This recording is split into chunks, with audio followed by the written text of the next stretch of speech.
What's up guys, and welcome back to the channel. Today we're going to be talking about Bitaxe regular maintenance. The things you need to do on a semi-regular basis to keep your devices happy and running safely and efficiently. Now I know this is a NerdQAxe++, but the protocol is the same for a lot of different devices, whether it's a Gamma or a NerdQAxe++ or an OctAxe. It's the same steps. So today we'll use a NerdQAxe++ to demonstrate. Now I happen to have on my NerdQAxe++ block found sweatshirt made by Adidas, which is beautiful. And I also have a NerdQAxe++ stand that I have designed right here in the Carpoos Mining Lab. If you want to print one of these things out, there's a free STL available online. There's a link in the description below. But enough about all the wonderful things on the Carpoos Mining website. This thing is long overdue for some maintenance. It's covered in dust and it's filthy and disgusting. So let's get right into this. Okay, so check this out. Look how dirty and disgusting this thing is. Now my house is not filthy, but sometimes I leave the windows open and electronics tend to be magnets for dust. So they end up looking like this. Now the first thing we want to do is remove this device from the stand. Now I've taken out all the screws except for one. One is hiding behind the screen here. Now to remove the screen on the NerdQAxe++, it's very simple. You just grab it and gently remove it. And it pulls out. It's got these pins that hold it in there. Now we want to take out this last screw so we can get to this thing. The next thing we want to do is unplug the fans. So just grab these and gently remove them. Okay. Check that out. Isn't it beautiful? Still need to make a few tweaks, but looking pretty good. The next thing you need to do is remove the fan. So you can just grab these clips like this, slide them out there, and then pop that thing off. And take a look at that. Oh my God. Now the next thing we're going to do is remove this cooler, or heat sink if you've got a Gamma Turbo. So all you need to do is unscrew these 4 screws on the back and you are good to go. So we'll go ahead and do that. You got to be careful with these because they've got springs inside of them and they will fly across the room. So as you loosen them, I like to do the last few by hand. That way it keeps them from flying all over the place. And then we remove the cooler. And that's what it looks like underneath. Look how disgusting this board is, man. I'm embarrassed by this, but I've got to show it to you because that's the point of this video.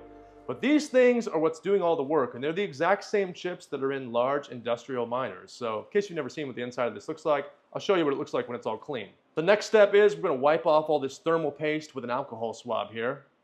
Very gently. And use the rest of the alcohol to wipe down the entire board. All the components, just give everything a nice little brush over to get everything nice and clean. We'll do that on the back too. Now once you're done with that, it will look like this. Oh wow, beautiful. Now do the same thing on the heatsink or cooler. Oh wow, beautiful. Now I read online that thermal paste is supposed to last about a year. So if you're overclocking a device, you should change it out about once a year. I tend to do it every 3 months because these devices are small, they get really hot, and I'm already cleaning them anyway, so why not? Thermal paste is pretty cheap. But now we have these things both nice and clean. Now we need to dust them. So we'll blast all the dust out of the nooks and crannies until she is clean and dust free. And then we'll do the same thing on the cooler. Oh my God, I'm getting dust everywhere. This is a terrible idea. Terrible idea. Oh wow, beautiful. This was actually the fan that I had on this previously, so we'll go ahead and dust that off as well. Oh wow, beautiful. Now we will apply some thermal paste. I like to use Cryonaut Extreme by Thermal Grizzly. I like the Grizzly Bear logo, and this stuff is pretty good, so we'll use some of this. Thermal Grizzly. Well, they didn't include any stickers, that sucks. And now let's put on some Thermal Grizzly. Now that's about all you need, and it doesn't need to be pretty because this is all gonna get smashed down when I put the cooler on anyway, so looks good. Now the way that I do this is I like to lay the cooler down flat, which allows me to kind of guide this down straight down onto the cooler without smearing this stuff all over the place. And so we'll kind of line up the holes and gently place it down here. Beautiful. Okay, so we got all 4 of the screws in here.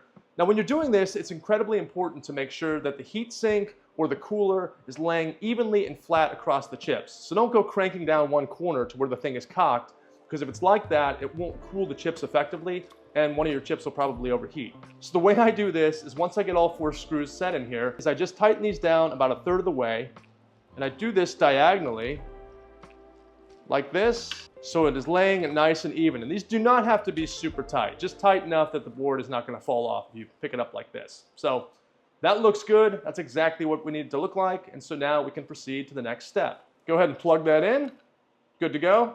Now we'll put this back on the stand. Now we'll go ahead and pop the screen on here gently and give the screen a little wipe. Okay folks, That is it. This thing has been effectively serviced. It's good for another 90 days. She is clean, she is happy, and she is feeling good. It's pretty much all you need to do. Just make sure that you don't over tighten the screws. As long as this thing is secured on there, it is good to go. It's not going anywhere. But that is pretty much it. So if you have any questions, let me know in the comments. I will be happy to answer you. Once you've done this once, you'll know how to do it forever. Again, it's pretty simple and easy. Just take your time, be cautious, don't break anything. And now she is happy and mining away. So don't forget to leave this video a like and make sure to subscribe to the channel. Otherwise, I will track you down and I will say, why the hell didn't you subscribe to my video after I worked so hard to show you how to clean your desktop miner? I'm just kidding, I won't do any of that. But thanks for tuning in. I will see you next time.